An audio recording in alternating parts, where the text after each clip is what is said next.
দেখেন বন্ধুরা, সিমেন্টের টুকরা কিরকম শক্ত। পাথরের চেয়েও সিমেন্টের টুকরা শক্ত। দেখেন 10 ইঞ্চি ওয়ালে এই সিমেন্টের টুকরাটা ইটটা মারলাম, তারপরেও সিমেন্টের টুকরাটা একটু ভাঙলো না।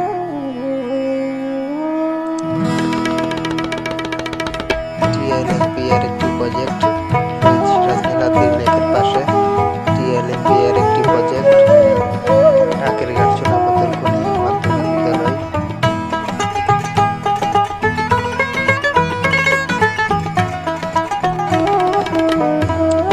ঢাকের এখানে আইলাবের মাঝখানে যা করছে, এটা সিমেন্টের টুকরাটা ভাঙলো না, কিন্তু এই শক্ত সিমেন্টের টুকরা ওয়ালে চিপে গেছে, কিন্তু সিমেন্টের টুকরাটা ভাঙলো না। জায়গার কাজ কি শক্ত।